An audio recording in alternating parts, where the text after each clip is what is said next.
welcome back to Amerisogyny.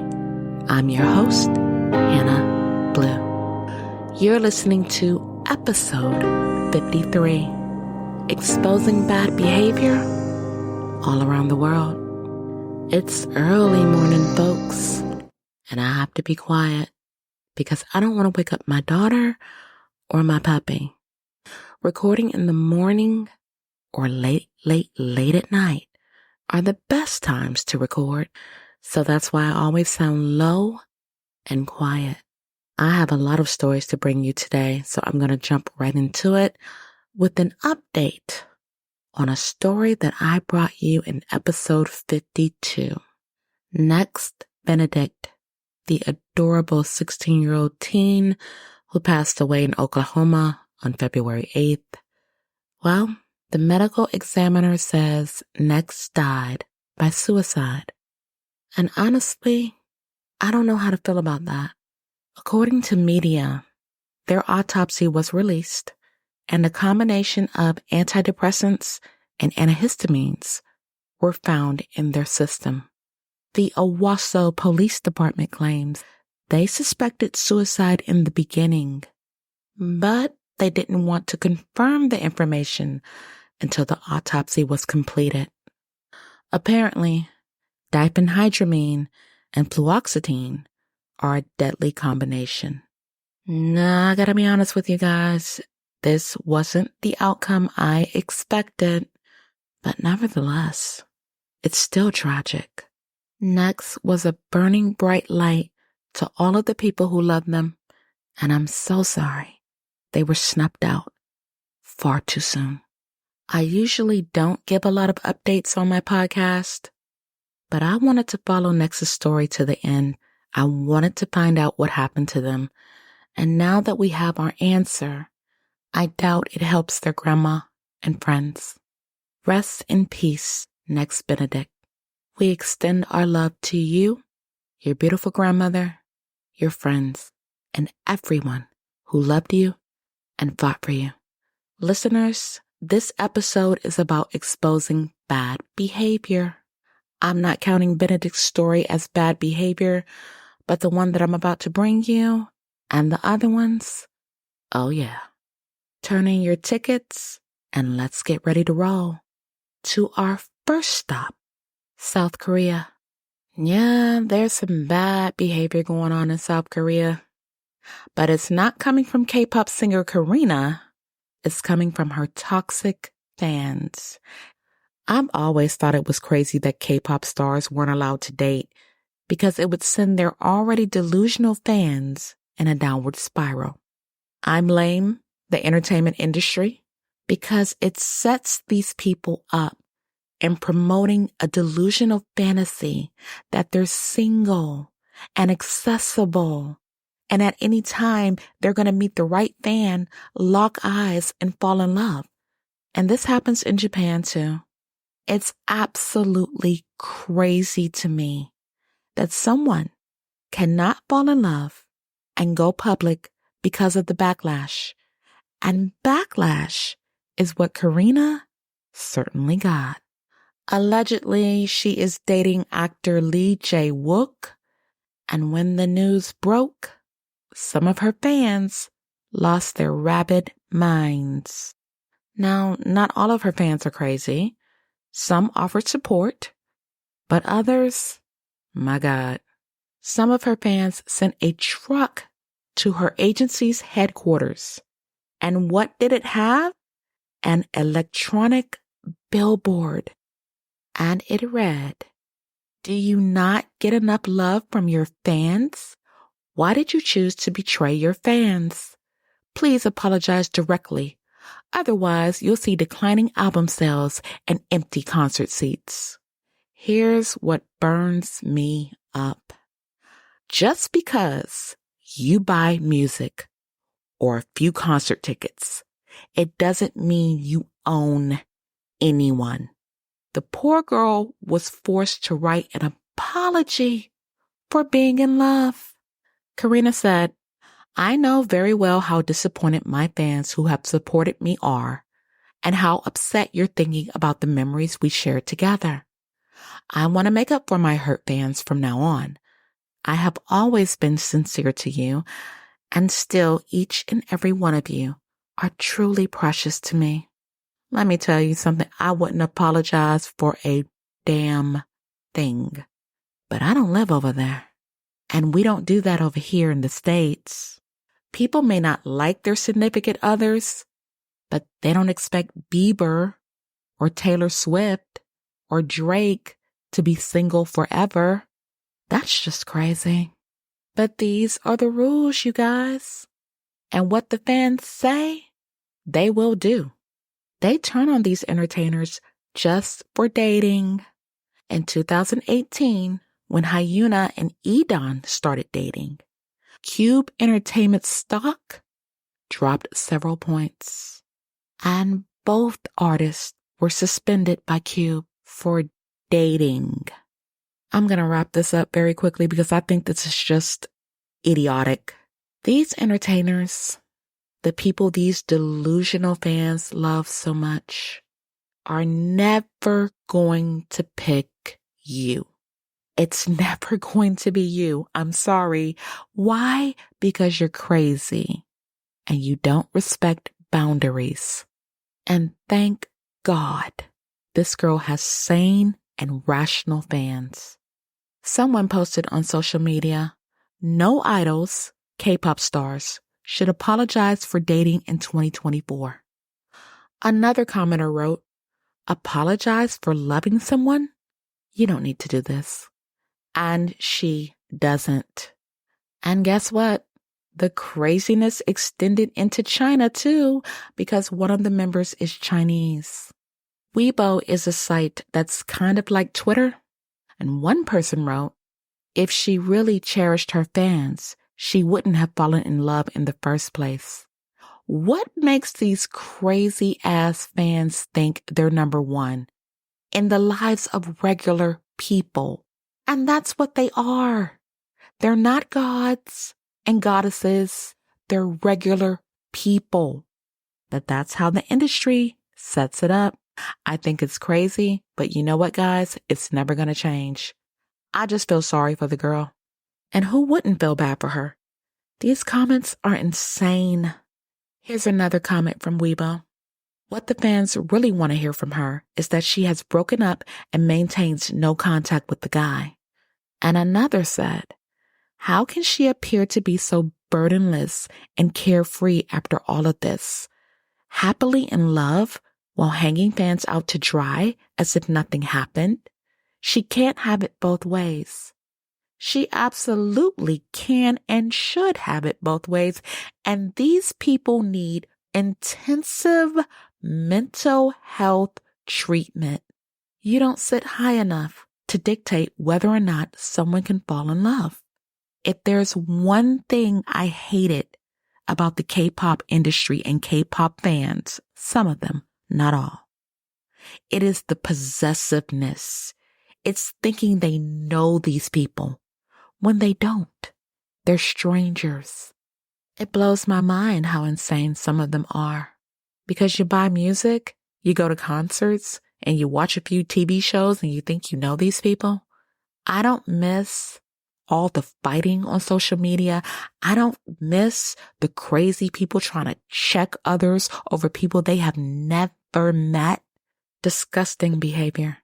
Sane and rational fans enjoy the music and we leave it at that. We don't get into their personal business. We don't get into crazy ass arguments. I'm telling you, this is why I believe in mental health treatment. I hope they never break up. I hope she marries him and she has a very long and prosperous career. And that will hit her toxic fans right where they live. Let's continue uncovering bad behavior on our next stop, China. I just talked about China, didn't I? Well, it seems they don't limit their behavior to musicians. People on China's social media have been dragging its richest person and his brand, Nongfu Spring. And they say it's pro-Japan. Now, over the years, Zhang Shenzhen has worked hard on his company to build it into the juggernaut it is today. According to him, the reputation of a company in the market economy is greater than its fixed assets. If the reputation is bad, nothing can be sold. And on that, I agree with him. In the next story that I bring you, we'll talk about image and the strong correlation it has to a company's reputation. But let's mingle in China for a bit. On Chinese social media, people have filmed themselves pouring nongfu water into the toilet or using it to clean the floor. And what did the owner of nongfu do to bring on this bad behavior? Allegedly, he used a Japanese-style image on the bottles. And some have accused Zhang of undermining his former partner, Zhang. Zhang used to be a sales agent for Wahaha, Zhang's company. Say that 3 times fast. Even 7-Eleven stores are joining in on the fury. They said they would pull Nongfu's products from their shelves. And in the past 2 weeks, sales have fallen. Posters have even gone as far as posting themselves with Wahaha water, encouraging support of this brand over Nongfu. It seems whenever China gets its toes stepped on, it lashes out. Even the almighty Apple has faced the wrath of China. Apple posted a photo on their website of a customer service agent with a pigtail hairstyle, and this set some Chinese people off because they believed it was an anti-Chinese stereotype. But Apple confirmed to the Chinese media that the employee was a Native American and based in California. Japan has also been a target on Chinese social media. People got mad when Japan decided to release treated wastewater from the Fukushima nuclear power plant, and they called for a boycott of all Japanese beauty products and other goods. Beijing even suspended imports of Japanese seafood following the release of the treated wastewater. On Chinese social media, everybody gets it. Huawei built a smartphone processor and called it Kirin after the Japanese mythical creature. Well, people were not happy about that, not one bit. And all of this backlash has started to affect Shenzhen's money. The company lost about 30 billion Hong Kong dollars. That's $3.8 billion here in the U.S. Now that's enough to make anybody sick, billionaire or not. And he has a net worth of around $63 billion. Now with this, I can understand the people being patriotic towards their country. Even if I don't condone their behavior, I just think it's a shame that someone can be self-made and build an empire only to have people tear it down because he's not toeing the line. I do hope he doesn't step on any more toes for his sake. Our next stop, Spain. In a previous episode, I told the story of an employee who was fired by Starbucks, and I sided with Starbucks. Well, Doritos has fired a transgender influencer after they received backlash for making inappropriate comments about children. My problem is that this person made inappropriate sexualized comments about children. It doesn't matter to me who you sleep with. If you make comments like that, you absolutely do not deserve to represent a brand, and they have every right to fire you. Well, the person in question is Samantha Hudson. Hudson had a brand deal with PepsiCo Spain and Doritos Spain, but old tweets from Hudson reappeared. And with that, Doritos said, you gotta go. Allegedly, the company told Rolling Stone, "We have ended the relationship and stopped all related campaign activity due to the comments. We strongly condemn words or actions that promote violence or sexism of any kind." And clearly, this person has been problematic for a while. Allegedly, they claimed they wanted to destroy the nuclear family. Hudson allegedly tweeted he wanted to do thuggish things to a minor, and also allegedly tweeted, "In the middle of the street, in Mallorca in panties, and screaming that I'm a nymphomaniac in front of a super beautiful 8-year-old girl." Now that is just disgusting. Doritos is no dummy. They don't want to lose money. They know that any comments or images that involve sexualizing kids is reprehensible. Now, I think they made the right call, but they should have done their homework in the beginning. And that's what toxic people don't understand. When you represent a brand, it is no longer about you. You have to watch what you say, especially on social media, and what you do. And if anything that you post does not align with that company's mission, they have the right to get rid of you, no questions asked. And they don't owe any apologies or explanations. A single person and their ignorance has the ability to wreck all the years of hard work and a company's well-earned reputation in a flash. I remember when Rihanna banned Ari Fletcher from Fenty. She made the right call. Trust me when I say it is hard as hell to build your own company. It's hard to build a reputation that people trust and stand on. You cannot have somebody who isn't trying to build something, who cares about nothing, including themselves, wrecking everything you worked so hard to build. The ladies that represent us, Sheila, Leash, Nettie, Courtney, Thea, Angela, Mika, and Hannah, make me very proud. We represent mental health. When you're the head of the company, you are the conductor of the train. You are the captain on the ship. When you start seeing somebody's going to sink your ship, you throw them overboard and don't hesitate. And don't look back. Doritos gave Hudson an amazing opportunity, and they pissed it away. But that's how some people are. You can try to pull them up, but if they're determined to remain in the gutter, leave them there. Because all they can do for you is drag you down with them. And that's just that. Oh, I'm not done exposing bad behavior. Our next stop, Brazil. Well. How many things can $8 buy? Not much. But for one fake doctor, it bought her medical degree. Marian Santana is 27 years old, and she allegedly treated almost 30 patients at a hospital before she disclosed she bought an online degree for $8.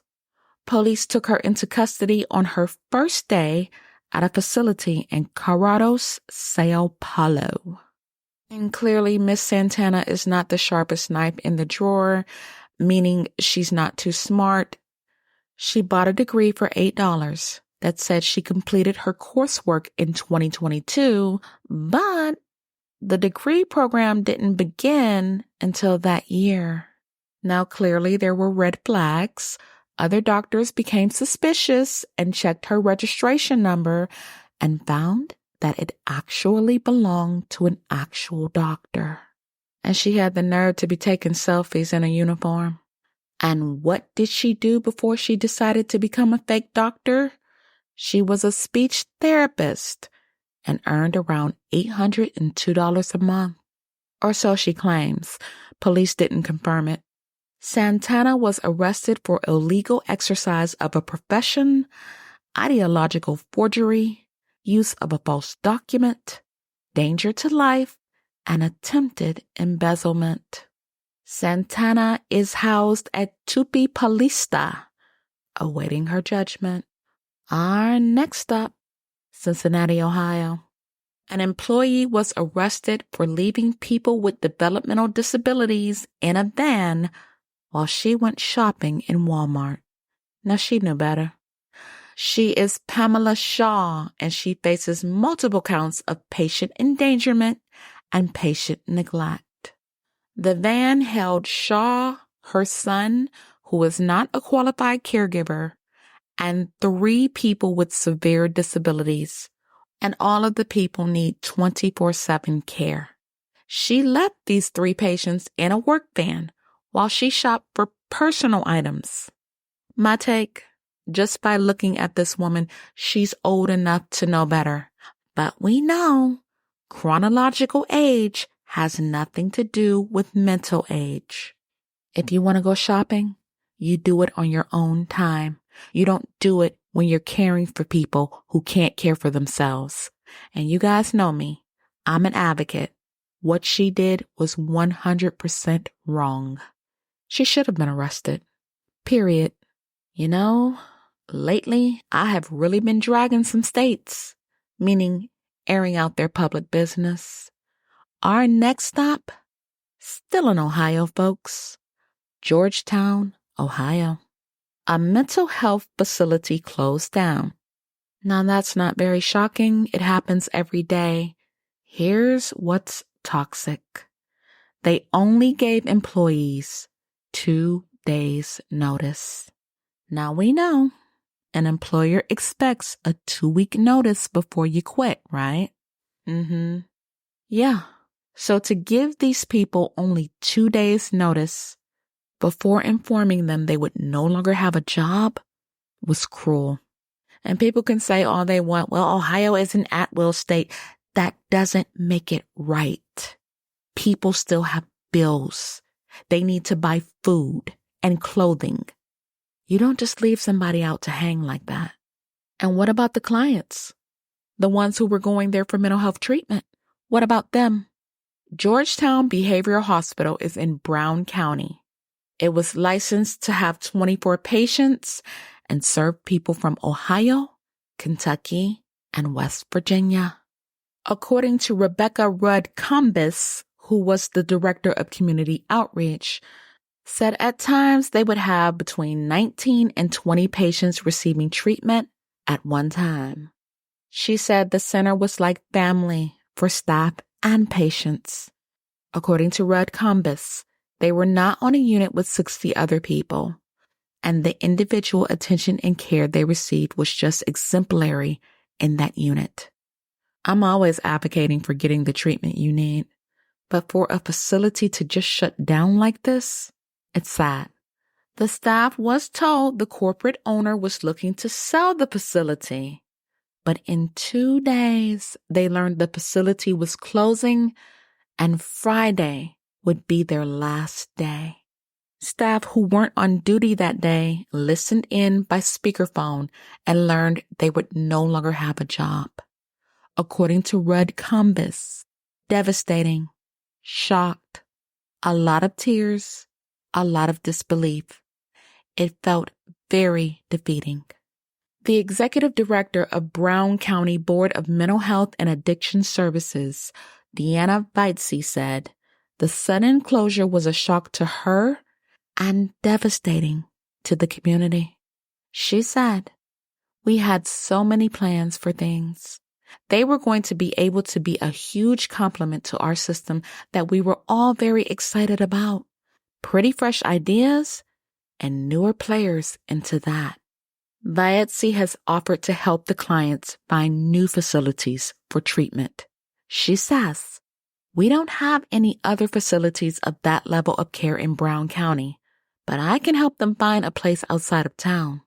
In a previous episode, I told you can say what you want about my country, the USA, but we have some very good people here.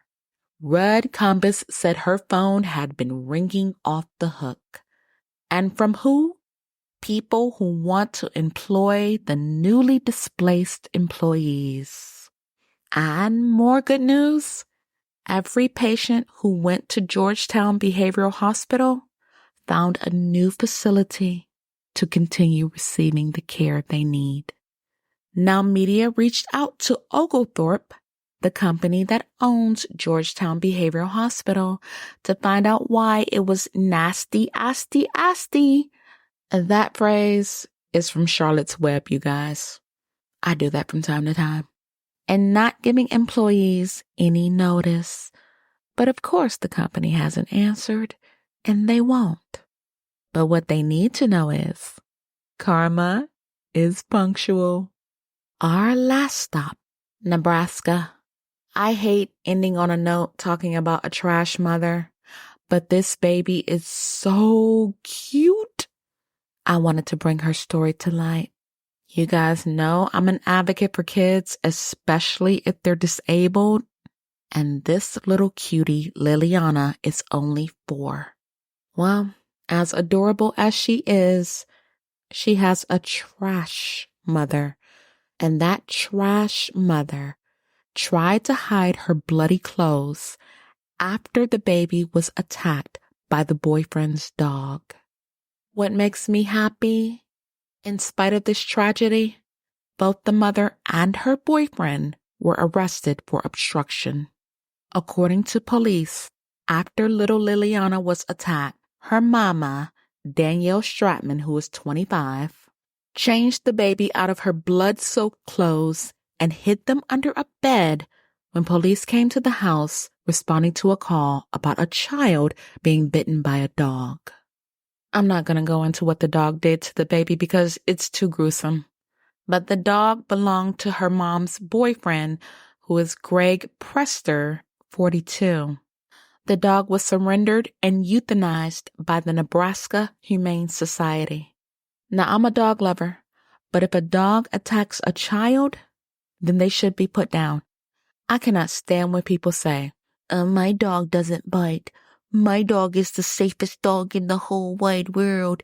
If the dog has teeth, the dog can bite. I have a Shih Tzu.